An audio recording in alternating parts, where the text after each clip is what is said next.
Good evening. Welcome to this week's episode of Let's Talk About. Today, we'll discuss the topic, is marriage for everyone? How to make single life purposeful. Many of us have asked, do I have to get married? Do I have the courage to endure the stress in marriage? Am I marriageable material? And why don't I just stay single and enjoy my life? Today, we have answers to all those questions. With me here are Reverend Isaac Kwesi Asante AJ and Mrs. Naomi Asante AJ to discuss this topic and find the answers to our questions. Reverend Asante AJ is a retired minister of the Ghana Baptist Convention. He has been in full-time Christian ministry since 1988. He holds a Master's of Arts degree in Christian education, cum laude, that means with distinction, from Torch Trinity Graduate University, and a diploma in biblical studies from Christian Service University College, Kumasi. Mrs. Naomi Asante AJ, on the other hand, has worked in the publications department of the Ghana Baptist Convention for more than 30 years. She's currently the president of the Wives of Ministers of the Ghana Baptist Convention. Welcome, Daddy and Mommy. Thank you for joining us. Thank you. Thank you. Okay. So, to kickstart our discussion, we ask our first question. Papa and Mama, why do you think people choose to remain single? Well, thank you very much for having us on the show. Why do people choose to be single? I don't think people really choose to be single, because there's time for everything in this world. That's what the Bible says. There's time to be born, time to grow, time for education, and then hopefully time for marriage. But as to when it is time for one to marry, that one is one of those mysteries that that's in God's keeping. So people are single for various reasons. Some are single because of education. Some are single because they've been married and they are divorced. Some are single because their partners have traveled. Some are single because they've not met the person of their choice. Some are single because of what they have heard. Sometimes people, what they've experienced, not their lives, in other people's marriages. And so it puts them off. So there are so many issues why people are single. Maybe Margaret may add to it. Okay. Mama, Yeah. why do you think people choose to remain single? I think people choose to be single because of the state they find themselves in. Like Papa said, it could be due to sickness, due to death, due to what they've passed through, what they've seen, maybe their parents. So they've made up their mind that, okay, I will not even go in. Because I met a lady, she told me, Mom, I want to be single. And I asked her why. She said, marriage is stressful. You've not even entered into marriage, and yet you say marriage is stressful. And you know what she said? Okay, then I want to have a child. And I was asking, you want to have a child, but you don't want to get married. Okay, so these are some of the reasons why people choose to be single. Okay. Thank you. I think that's, I'm satisfied, very satisfied with that answer. Then I have another question. People choose to remain single for many reasons, like you have stated. Yeah. But at some point, there are resolutions to remain single waver because of societal pressure from family, even in some organizations and in dispositions. Until you are married, you are not deemed responsible. You are not seen as someone who can take charge of a group or execute a particular responsibility and be up to task. So should we, as people who have chosen to remain single, succumb to societal pressure and then end up marrying? Well, I don't think it's a matter of succumbing. point is, marriage is for adults. It's not for children. Okay. So if you are an adult, that's why people think if you are not married, it means you are not mature.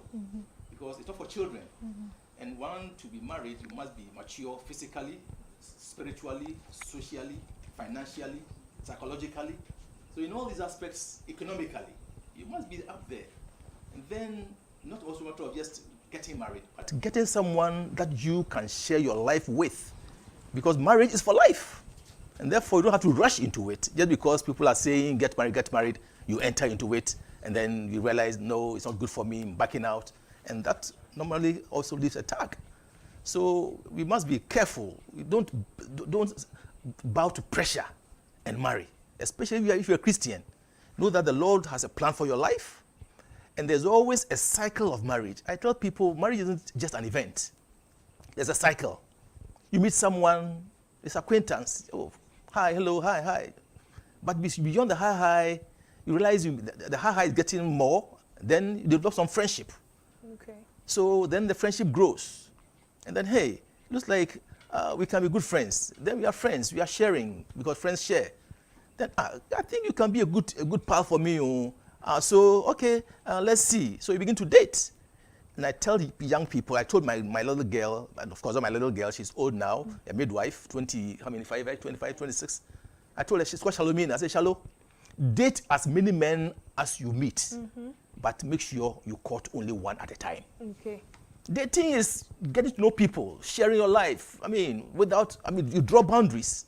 Then you get to know who they are, how they think, their philosophy of life, how they manage their finances, how they respect their parents. These are things you must know from a distance. And then as these things grow and you realize, well, this could be a person for me, then you move to the next step of friendship. And if you are friends, you can share your stories. And then you ask about your family. She tells you about the family. You know where they have come from. Maybe they're from broken homes. But do they have broken minds? Good. Or they have minds that are ready to fix the brokenness that they have come from? I came from a broken home, but very early in my life, I determined that I should have a good marriage and that one day my children should not suffer what I have suffered as a little boy. So when I met my wife many, many years ago, and we've married for 38 years now, I told her, I come from a broken home. I don't want my home to be broken. She said, me too, I come from a broken home. I don't want my home to be broken. So from before we even started the journey, we have decided this journey is for life. Okay. So these are things we take for granted. You don't meet somebody and then you jump into marriage because the person wants to marry you. Let it grow. Let it grow from acquaintanceship to friendship to dating, then courtship. And if at any point you want to break the relationship, break it. Because a broken courtship is better than divorce. Great. So once you have this cycle and you have this in mind, you don't jump into anything. And of course, nobody has put a tag on you that you are growing too old. No, it's your life. God's plan for you is not like any other person's plan. You are unique.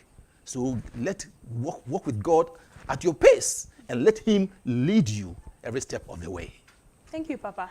From the little you've said, and I'm sure our viewers can testify, I have taken so many cues. One is to date as many people as you can, but court just one at a time. And then before you get into a relationship or get married to someone, you make sure that even if they are from a broken home, they do not have broken minds. Thank you very much, Papa. Mama, would you like to add something? I would say don't let anyone pressure you to get married. Good. Don't let anyone pressure you to get married. Good. Because when you get into it, you've made up your mind that, okay, this is what I want. I'm not turning back. So when you are pressurized, then so many things come around it. So before you enter into marriage, know that this is a decision I've made. I'm entering into it. I'm not breaking. I'm not getting out of it. And I know you've been praying, Lord, this is the type of a partner I want to get. So please help me. And whilst praying as a child of God, God will surely help you to meet that person you want to have. Perfect. And if I may add, that, you see, marriage is a step of faith. I mean, you meet someone, you don't know the person, you want to live the rest of your life with that person. It's a matter of faith. Yeah. So once you believe, you've prayed to God, and the Lord is leading you to marry that person, know that journey of faith will take you for the rest of your life, and God will help you. So you must be ready to allow the Lord to lead you. There might be troubles, there might be issues, because you are not perfect.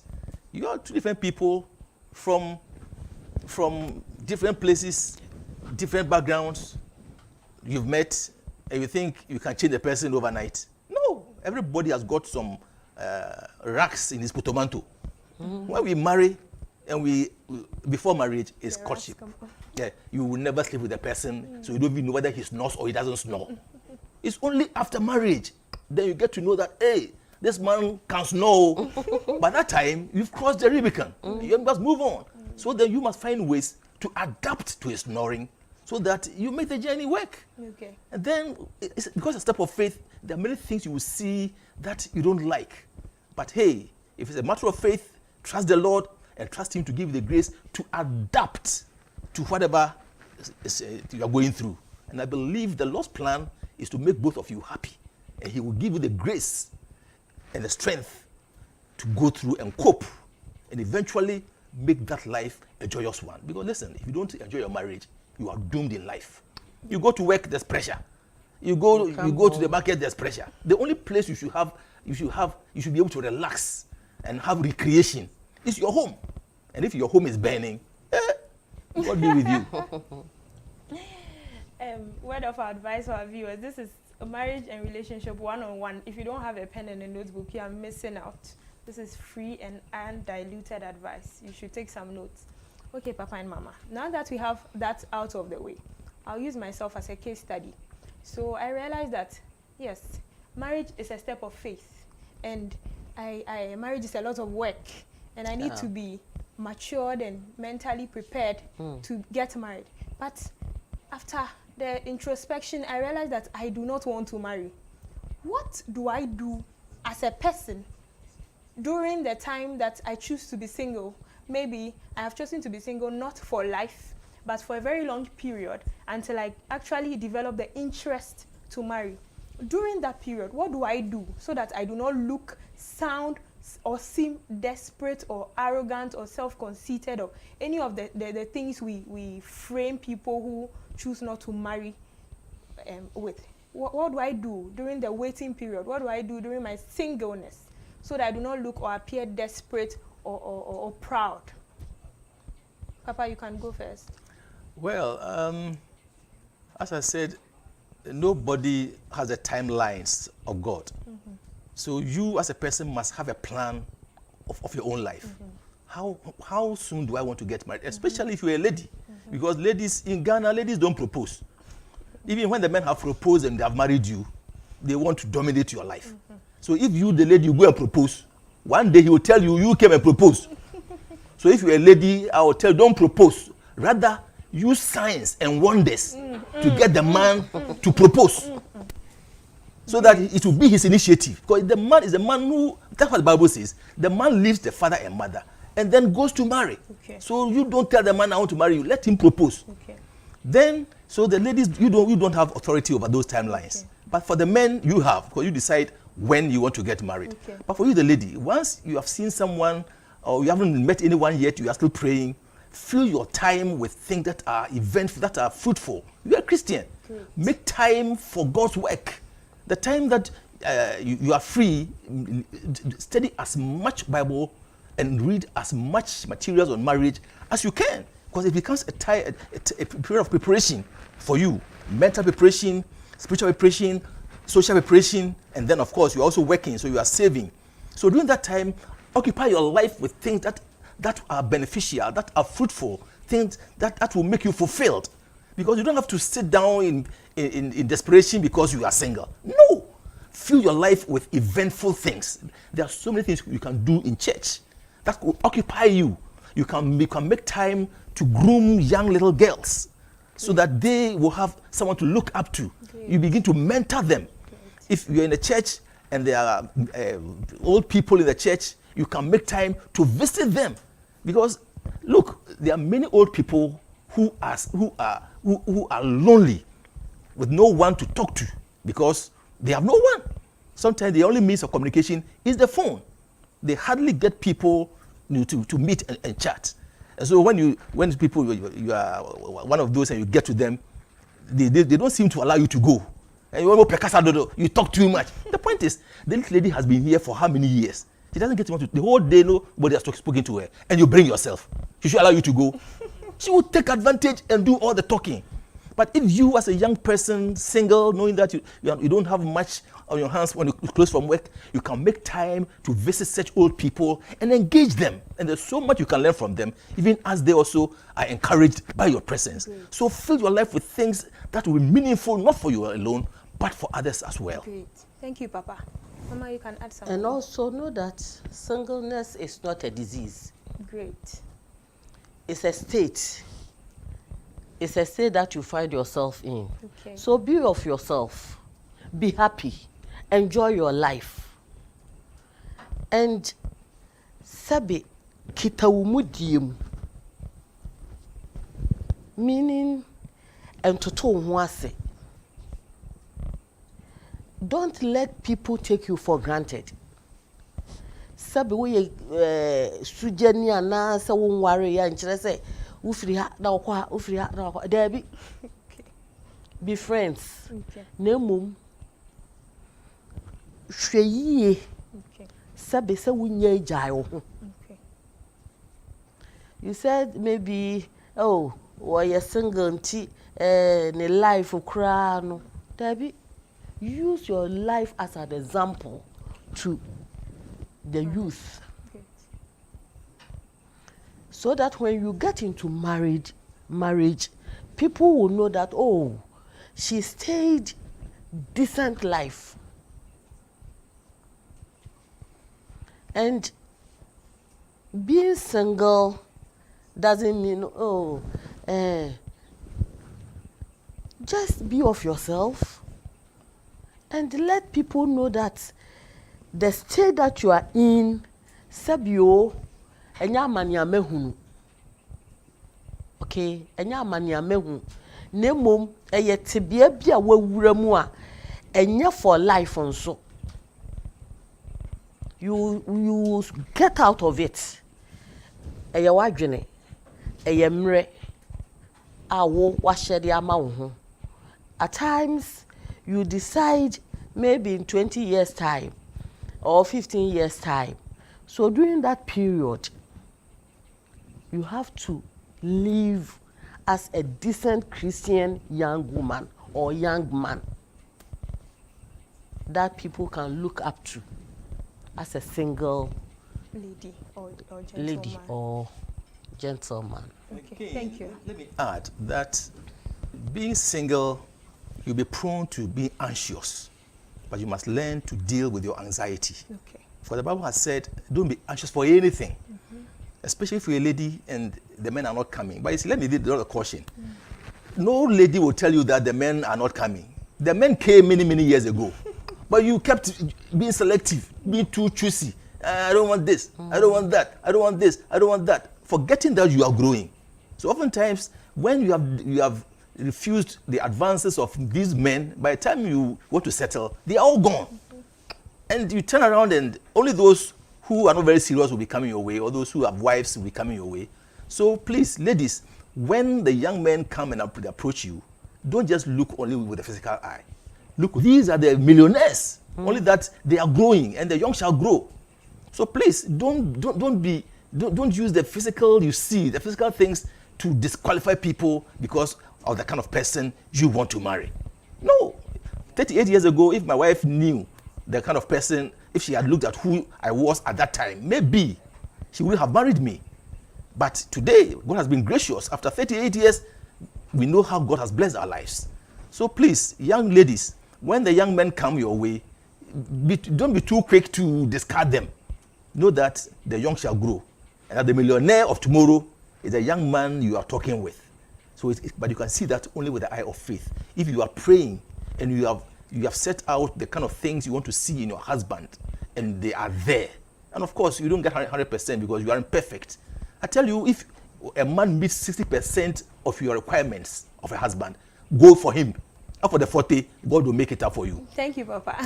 I have a question. I just changed the question from what you said, but before that, our cherished viewers would like to remind you that you can send your questions and comments to the WhatsApp number I'm about to read out, 0501-579-996. I'm taking it again, 0501-579-996, or leave your questions and comments in the comment section on all social media platforms of the Trinity United Church Legon, both on YouTube and Facebook. Thank you. We continue the discussion. Papa, you said something about ladies being very choosy during their youthful ages, and then they send all the men away. When they grow up, they have no one to marry. What if, as a lady in my youth, every man I came across didn't meet my standards or didn't have my spec? Should I just compromise and marry anyone because the laborer will become the CEO one day? I told you, if the person meets 60% of your needs, go for him. What if I want 100? No, you won't get 100. Why not? Only in heaven. On this earth, Okay. You won't get 100 here. You won't get all the good things you want in one person. No, nobody has it. Because we are all growing. We are all work in progress. Okay. So God is working on me and He's working on you. Okay. So by the time we meet, we are both work in progress. And since He's working on us, make room for limitations. Okay. Yeah, so don't look for the perfection. You won't get any perfect person around. You are not perfect yourself. Yes. So if you are not perfect and you marry a perfect person, you make that person imperfect. Okay. So make room. Okay. So by making room, we are making compromises. Compromise, yes. That's fine. Mama, would you like to add something? I will say, like Papa said, we are all not perfect. So don't make up your mind that I want to have 100%, like you said. If 50, 55, 60, just go for it. Okay. And trust that God will help you Okay. to have that 100% that you are looking for. Okay. Thank you. And this is very important to me because over the years I've seen and I've heard some people make the compromises and then they regret it later. So I met this nice young man who is, I would like to be with someone who knows how to cook because I like to eat. So I'll meet a young man who is a very good cook, but is lazy in terms of doing, other house chores and helping out around the house and the rest. If that becomes my 60-40, once I compromise, I know that I may endure it in the beginning because of the good food I'm probably going to be eating. But at a point, I may get tired because I'll be overburdened with everything that I do. But if we are saying we should compromise, I think it would be wise to just add that we should compromise when it's worth it. Am I far from the truth? If the compromise is worth it, should I? How do you define it? How do you define making the compromise being worth it? That is, if the things the person has, the 60 make, the number of the 60 make a majority of my list of what I want in a person. I'll take that. You know what? Okay. When you meet someone, you will not, the specs you have put down, it might be, oh, he must know how to cook. Okay. But is house chores part of the specs you have put down? You want to marry someone who will take care of all the house chores. No. Is that part of your specs? No. That surely will not be part of it. Okay. And any man who is able to cook in the kitchen, I tell you, is not lazy. Okay. Because cooking is not a lazy man's job. So if the man can cook, then you can be sure that person has he's industrious. Okay. And can do many other things. Okay. But you see, once again, assuming you marry this person and you realize he's lazy in some areas of life, don't begin to think, hey, so I'm going to endure this for the rest of my life. You become like that clock which broke down because after it had been manufactured, you saw the second hand moving, tick, tock, tick, tock, tick, tock. Then he asked the manufacturer, so how long will this thing keep ticking? He said, oh, it takes 60 seconds in a minute, 60 minutes in an hour, 24 hours in a day, 7 days in a week. Hey, so I'm not going to do this for the rest of my life? And then he collapsed. But it has not even taken for 30 seconds. Okay. So don't be anxious for anything. Okay. Live life one day at a time. Okay. Be content with what you have. Enjoy it in the present, because present is a gift. Let tomorrow take care of itself. Many times we get so consumed in what will happen to the point that we neglect to enjoy what we have. Okay. So once you have identified some good qualities which you believe are part of the 60%, go for it, enjoy it, and take care of God will help you take care of the 40%. Okay, thank you. Great discussion so far. But I have another question. So, in the few years I've lived, I've realized that people take the decision to be single for the rest of their lives because of traumatic experiences in their relationships, broken homes, like you and Mama have rightly said, and the inability to be with someone who they truly want to be with, maybe due to tribal differences. You bring the boy home and Mommy says, no, his dagati, I do not want that, so do something else. And then you say, okay, I want to intrigue, so I won't marry at all. So they regret it for the rest of their lives. How should you actually let these things define your choice to remain single? Should you?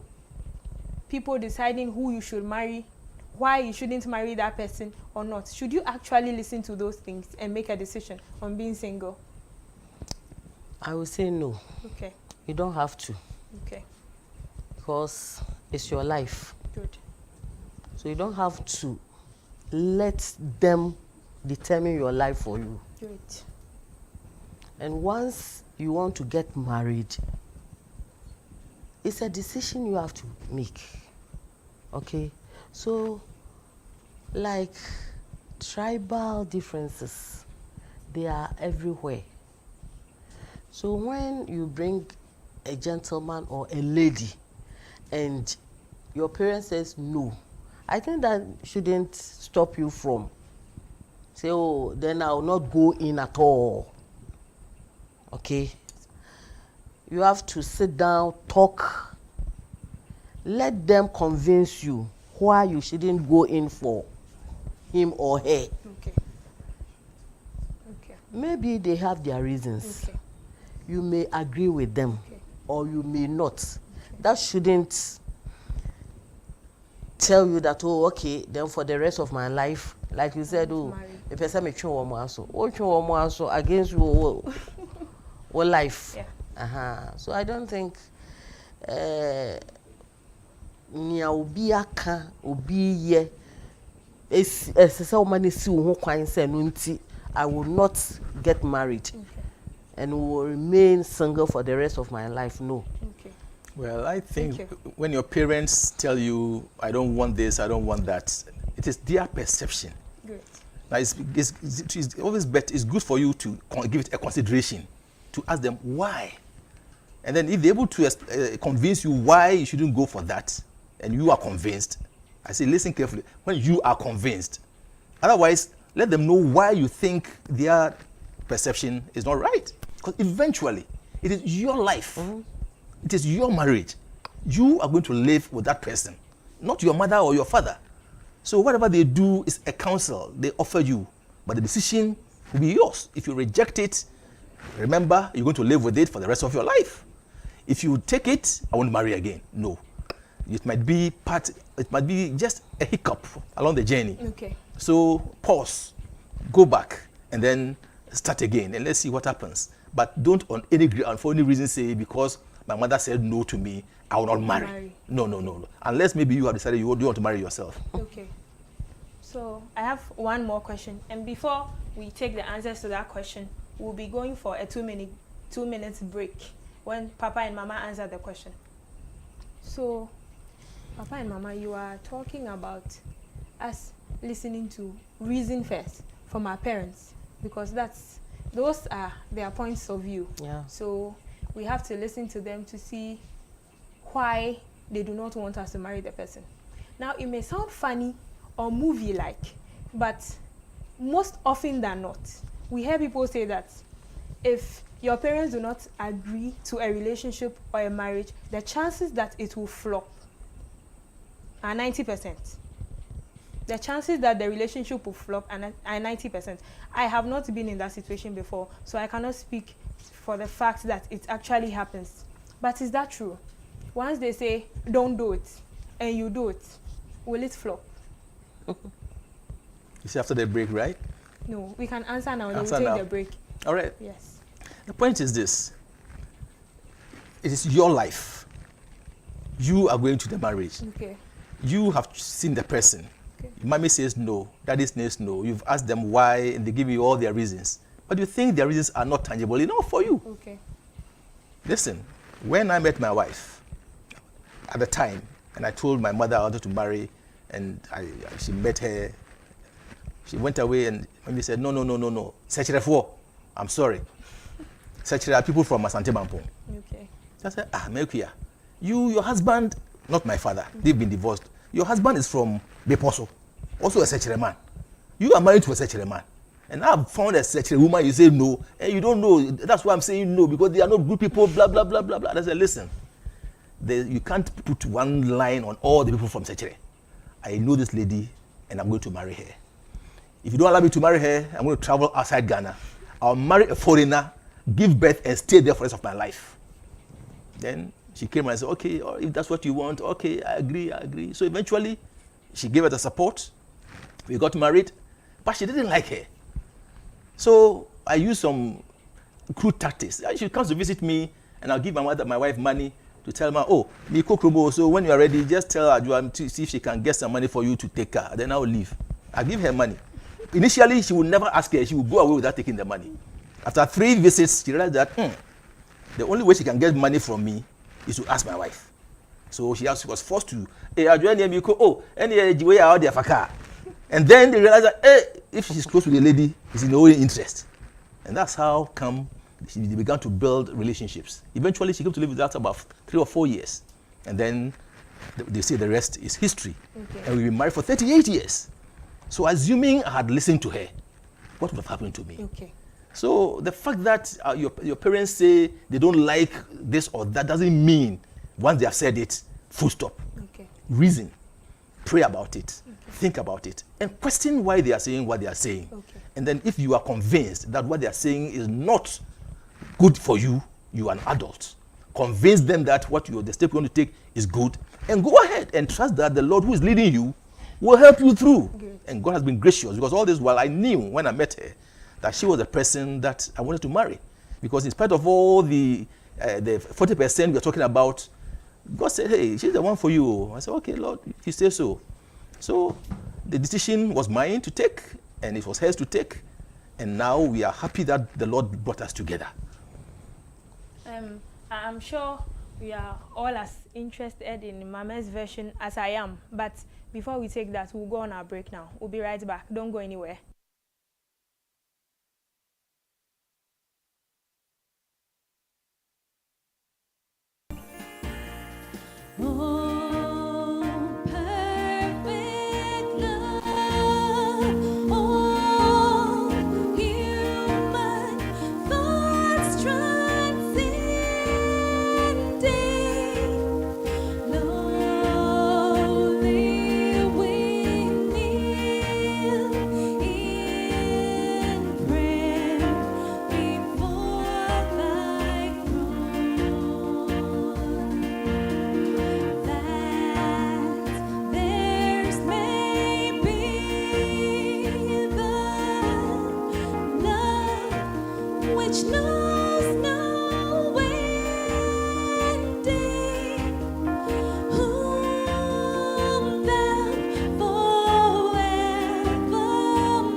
Welcome back from the break.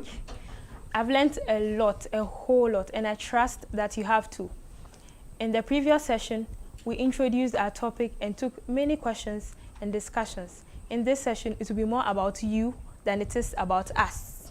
Before we delve in, please send your questions and comments to the WhatsApp number I'm about to read out, 0501 579 996. Again, 0501 579 996. Or leave your questions and comments in the comment section on all social media platforms of the Trinity United Church Legon, both on YouTube and Facebook. Thank you. Now we have a question from Doreen Kontomenu. She says, what does Papa mean when he says date a lot but cut one at a time? What exactly is his idea of dating? Papa, this is straight to you. Yeah, for me, dating is getting to know people. That's all, nothing more. If I'm dating you, it means I want to get close to you so I know you better. That's all. So when we are dating, we can go out and eat, we can have, can go to church, but we don't stay indoors. Okay. Because we are dating means outside. Okay. And I'm saying date as many men, if you're a young lady, date as many men as possible. Because date, you want to know them. That's nothing more. Because it's only when you get to know who they are that you can move on from dating to friendship. Okay. Because when you have known the person much more intimately or much more closer, then the kind of person who I can rhyme with, then you can move on with life. Yes. So I can date you, I can date here, I can date this. Dating doesn't mean anything. It only means getting to know you better. And for that reason, date as many men as you can. Okay. But court only one. Because courtship is a decision that you make because you have plans and intention to marry that person. Therefore, court one person at a time. Right. Don't court 2 or 3. Right. Otherwise, to get to a point, you have to decide, so which of these should I take? Because none of them is like the other. This has strengths, this has weakness, this has this. So which of them?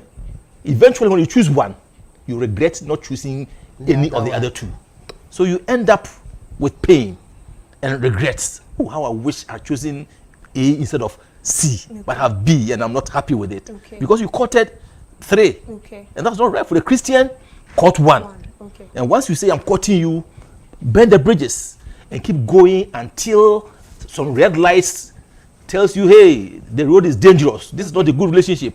And then if you find it so, cut it off. Thank you, Papa. And let the man know that you have cut it off. Thank you, Papa. Thank you. This question will be for Mama. Doreen, I hope your question has been answered. And I like how Papa is reiterating that we should date as many as we can. I like that. Now we take another question from Michael Obimboafo. He says, please, how do our panelists define dating and courtship? Because I feel the contemporary generation has different definitions. I think this is my question too. Mama, what do you think? How do we define dating and courtship? Dating now, I tell people, like Papa said, dating doesn't mean you are in a relationship. Good. And just getting to know each other. Getting to know each other. Yes.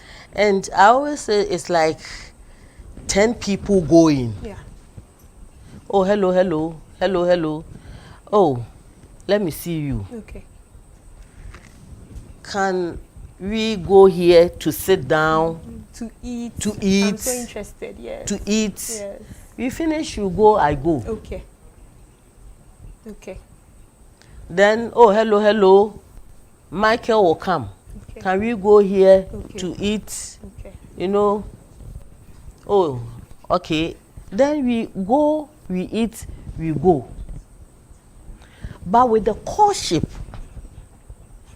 it's after 100 people. Then I make up my mind that, oh, Esinam is the one I want to go out with. For that one, I would like people to know that anytime I am going, it's about Isinam. It's about Patrick. We will be going to church together.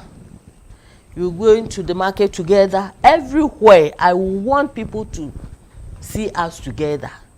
That means we are in courtship. And you see, it's contagious. So when you get to that stage, the man will come and visit you. Then you say, "Oh, be Jana Kwai." You go with him to his house. Then you won't enter the room. Then me too. I'm going to enemy Kuja Kwai. You come, you go 3 times, and you are not bored. You are not bored because you just feel good being in each other's presence. Okay. Because you have an intention. See, that's the difference. Okay. Dating, you have no intention of marriage. Okay. Friendship, you are friends. Okay. But when I decide that among my friends I want to court you, I've made a decision. Okay. And that decision must be known by those around us. around us. Yeah. Courtship is not a secret thing. Okay. It must be open. Okay. So that people, if in case that person you are courting is also courting somebody can hint you. Know. Yeah. Great. You think you are courting this man. No, he's courting 2 other ladies. Okay. So it shouldn't be secret. Okay. And people must know. Okay.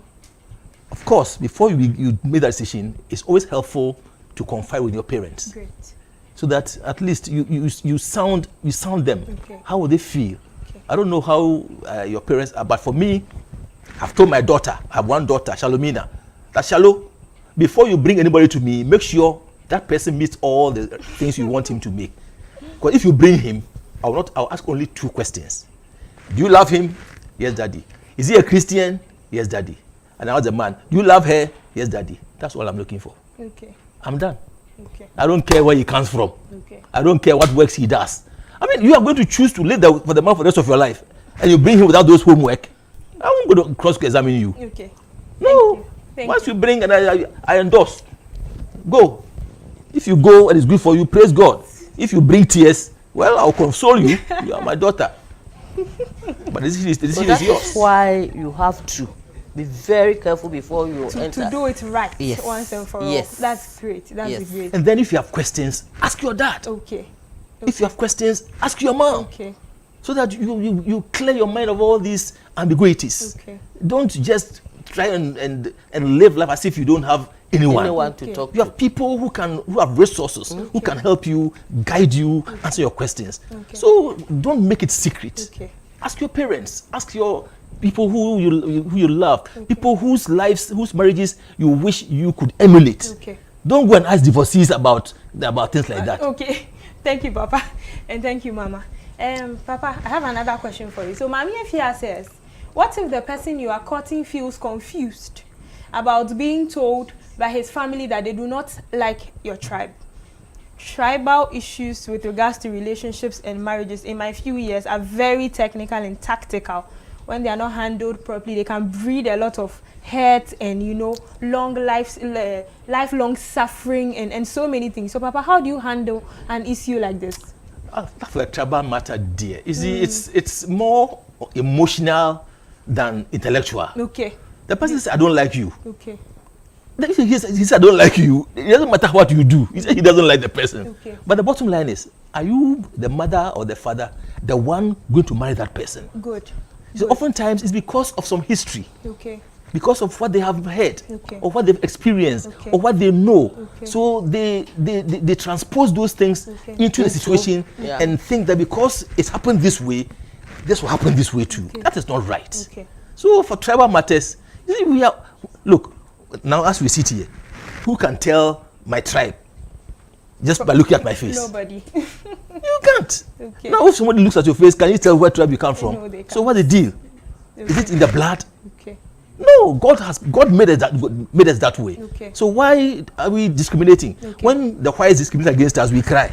Okay. And yet, right in our own country, we discriminate. Okay. You are this, you are that, you are this, you are that. No, as much as possible, let's accept who our children bring. And be open. I mean, yes. The point is, you want the best for your child. Yes. You think you groom your child to know enough to make a decision. Yes. And then he says, this is the one I want. Okay. And you say, I don't like it. Are you going to marry the person? No.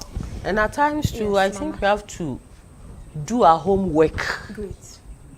at the background before coming. Okay. Okay. Okay. The man involved just have a conversation with your parents. Okay. The lady involved, have a conversation with your parents Okay. before you get into it. Okay. Or before you are being introduced to the other side. Okay. Okay. That is why at times in counseling we ask people, have you introduced him or her to your parents first? Okay. Okay, before coming to the church. Before coming to the church. Okay. Because at the end of the day, it's about the family. Okay. Okay? Okay. So don't just see the boy or the girl, do everything before you introduce her to your parents. Talk to mommy, talk to daddy. Okay. I've met a man from here, blah, blah, blah, blah, blah.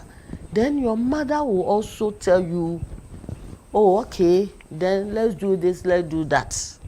Okay, before the church even comes in. Thank you, Mommy. So I have a question I want to ask before I forget. Do you, as a person, take the decision to be single for the rest of your life, for a long time, or for a short time by yourself without talking to God about it? Is it right for you to do that? I told you there's this lady in the church. She said, Mommy, I want to be single. Mm-hmm. In fact, I've not asked her if she talked to God about it. Okay. Okay, but ideally she should. Okay. Because being a Christian, everything that you do, don't leave God out of it. Okay. Okay. So if you want to remain single for a period of time, Okay. maybe it's due to some reasons. Talk to God about it. Maybe it's not God's intention for you to remain single, but because you've not met the right person, that is why you've decided to Be single. be single. Okay. So I will say yes. You have to talk to God. Daddy, this is what I am seeing. So I don't want to enter into marriage now. And as I said, if you make up your mind not to enter into marriage for some period, don't mess up within that period. Okay. Stay well. Okay. That is very, very, very, very, very important. Okay. Stay well. Okay. Thank you, Mama. Yeah, but you see, how do you know what God has in store for you tomorrow? Good. Look, when it comes to marriage, and for those who are single, listen to me carefully. The motto is never say die until the bones are rotten. I don't like house of folk, but for this one, I like their motto. Never say that, because you don't know when God will bring somebody into your life that you said, this is the person I've been waiting for. And again, sometimes you might have been disappointed in one or two situations. And there, Kotoko comes in. Good. Asante Kotoko. Ukuba pima, apimbeba. So don't give up. Okay. So either way, whether house of folk or Kotoko, don't give up. Okay. And never write yourself off. Yeah. Because you never know what God has in store for you. Okay. Because with God, nothing things are is impossible. I don't like that all things are possible. Nothing. I like the negative one. With God, nothing is impossible. Okay. I like that one. Okay. What's the emphasis? Okay. So if you are single, keep trusting God, keep praying, and never write yourself off. Okay. Because this God we serve, Okay. this kind of God, I never see in life. If you are single, never write yourself off. Even Richard Dominic got married at 46 yesterday. How much more you and I? Now we have a comment from Ifa Abrahams. She says that, I think those of us around single people should avoid putting pressure on them, which is very true. Yeah. Very true. You don't know what your pressure can, cause someone to do, what decision, how it can make them alter their decision to stay single or married. Now we have another question by Ruth Redu. She says, Papa, is it the right thing to stay in an abusive marriage, since it is better than being single? Is it better though? You say you are single, And you're asking whether you should stay in an abusive marriage. No, she is saying that is it right to stay in an abusive marriage since being married is better than being single? That is what her question is. Are you sure? That's why I'm asking if it is actually right. Okay, so is it right to stay in an abusive marriage? Yes, because being married is better than being single. The point is, why should you stay in an abusive marriage? Good. Why do we marry? Okay. We marry because we want companionship. We marry because we want to have people we can share our lives with. Okay. We marry because God has given us a life and we want to share that life with somebody else. And sharing is giving. Okay. It means you're giving something better than that person has, so that it will make that person's life better. Okay. Where does abuse come in? Good. Where does abuse come in? No way. Me, if my daughter marries you and you beat her. No, I mean, no, it's serious. Yes. Why should you go and marry somebody's daughter and then you make her punch him back? You know, it's not right. No, if she punches you, report him to the police. Good. Let the family come and tell you who or they can go by beating you. But why on earth should that happen? Yeah. On no account should a man who is respectable who respects himself, lift his hand against his wife. I've married my wife for 38 years. Ask her. I have never touched her. Why should I? Good. So please, if it's abusive marriage, number one, report to somebody else. Talk to somebody about it. Don't keep quiet when you're being abused. It's wrong. Because when you keep quiet, then you fuel the abuse. Because he knows when he beats you or he does this to you, I mean, nobody will hear it. But when you tell people, those who are abusive are also afraid to be shamed. And so, I think you must let others. I would like to also let us be aware that abuse goes both ways. Oh, men suffer from domestic violence and women suffer as well. I think now it's even in equal proportion. We have women pouring hot water on their men because they think they're unfaithful and stuff. So let's not be biased towards the women. Men can equally choose to be single for the rest of their lives, for a long time and for a short time. It goes both ways. Pardon me, you see, my age, we've been thinking only that's why I come on that side.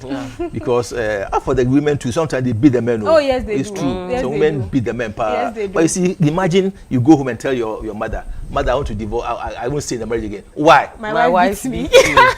You see, you can't even share this. That's the problem. Oh. That's the problem with the men when the women are beating us. Okay. But when the woman says he's beating me, everybody will rally behind the hair. Yes. Dear men, just like the woman will leave you when you are abusing her. And I would also like to say that abuse is not only physical. It can be psychological, it can be sexual, it can be in any form. And you do not have to condone any of that. So just like your wife or your partner will leave you when you are being abusive, you should also live. Leave to live. Would like to read a comment by our minister in charge, Reverend Dr. Martin Eduobing. He says, counseling is important and helps us in our decision making. Prayerfully think through and make your decision. I'll say it again. Counseling is important and helps us in our decision making.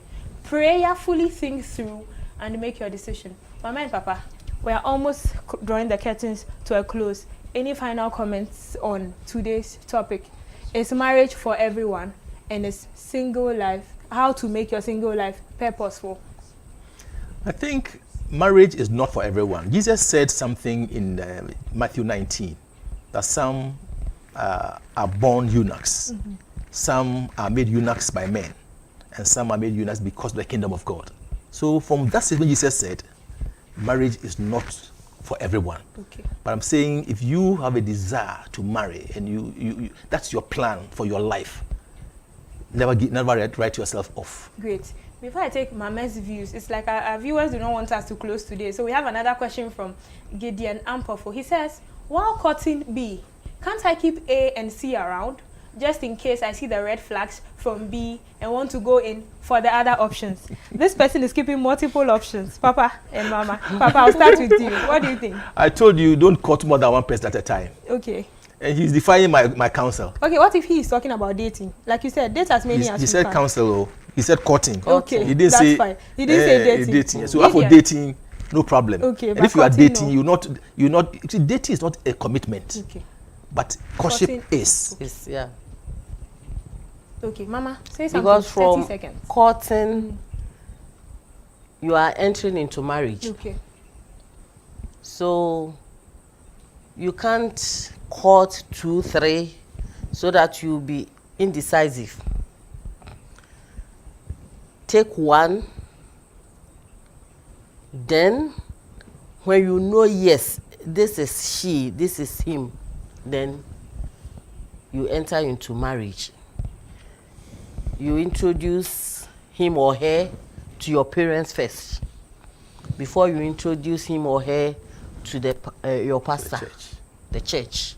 Then you'll be given to the counselor. You pass through counseling. Then your marriage, yeah. Well, this process is by differ from church to church. Okay. Yeah. But the point is, make sure your parents are aware of your plans.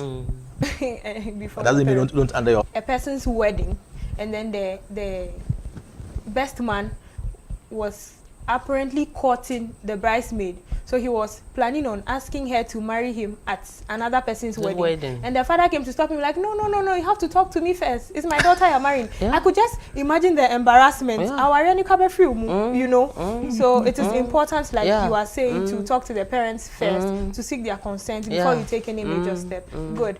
We have another comment from Esther Ba. She says, being single gives you peace of mind, and I couldn't agree less. Papa and Mama. Cars are not meant for the garage. Okay. You don't make. I know you didn't. Okay. So the fact that if you marry, you are single, you have peace of mind because you are single. But when you marry, then the dynamics will change. Okay. Now you are two people. Okay. You have someone to share your life with. Okay. That single person hasn't got anyone to share the life with. And so in sharing your life, you have wahala with it because we are imperfect beings. So being single doesn't give you peace of mind. You might have a peace of mind, but no relationship, no companionship. I mean, the thing that people who are married do, you won't get. Okay. So, opportunity cost, which one do you like? Peace of mind in terms of what? Okay.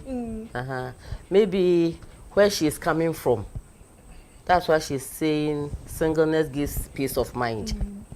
But at times, too, singleness gives loneliness. So, she can't just draw the curtains. Just like that. The loneliness is where the purposefulness will come into play. Yes. So you don't have to live a boring life because you choose to be single. You can make it meaningful. Like you said, volunteer at church, be active in God's word, keep an open mind whilst waiting. We have another comment by Fatu Koka. She says, interesting topic. And I think we all agree. So today has been insightful. But I don't think I've gotten the answer to this last question I have. Do we put too much on God? I want an answer to that. Is marriage a humanly decision? Or if God says you will marry Araba, you will marry Araba, irrespective of how stern you are in your decision to be single? 30 seconds each, please. Listen. God has given every human being a well. Okay. And God never touches a man's well. Okay. So what you want to do is your decision. Great. God gives you opportunities, but you decide who you want to marry. Okay. Then once you commit yourself to that marriage, it's your responsibility to keep that marriage going, working on it, because marriage is hard work. Okay. Mama, 30 God seconds. is still the marriage, but you make the choice. Okay. So that you not go back to blame God. Okay. Okay. So, yes, we put too much on God. You pray, God, I want to get married. You have to be looking. And at times, the way we handle ourselves too drives people away from us. Okay. Thank you. Thank you, Mama. We have another comment by Nessie Ajimai. She says, God bless Papa and Mama for using their personal lives as examples for the singles. So I'm reiterating it. Thank you. God bless you. We have another comment by Joyce Chumesiedu. She says, premarital counseling is very important. Please don't rush into marriage counseling, into marriage without counseling. A lot of mistakes are avoidable. And I will not disagree at all. Thank you. Can I also give my final thoughts since you have? Sure. Okay. Thank you so much to everyone who has joined in this discussion. It has been insightful. I have had questions my whole life, and sometimes when you pose these questions to the wrong people, they deem you as something else. People will call you feminists, people will call you arrogant, People will call you ungodly and so many other things just because you want answers to these questions. But I'm happy that as members of the Trinity United Church and even affiliates, we have gotten the opportunity to, get all this information for free. I have jotted some points down from what Papa and Mama have said so far, and even from the comments and the questions, and I'd like to share some of them with us. Papa says, do not succumb to any pressure. Mama agrees and she says, do everything within your timeline. Don't let anybody determine whether you should marry, when you should marry, and why you shouldn't marry. And that goes to who you should marry and who you shouldn't marry to. Have a plan. Don't waste your single life. Live a purposeful single life. Volunteer at church. Take on that degree you are afraid of, Learn a new skill. Be better at your job. And then keep an open mind and trust that nothing is impossible with God. Not all things are possible.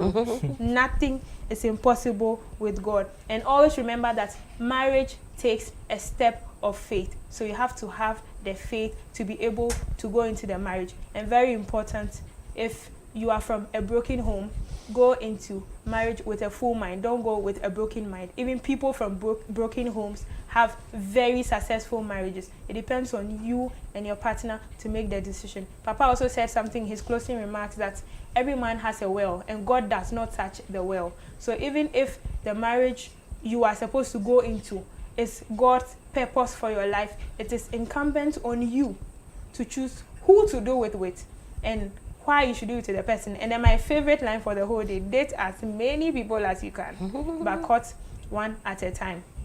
And it is delightful to have, open discussions like this as young people, because not all of us have it in our homes. We are grateful, Mama and Papa. God bless you so much. We hope today will not be the last or the first time we are seeing you. We'll see you many more times. We invite you to our weddings, even if we want to keep single lives.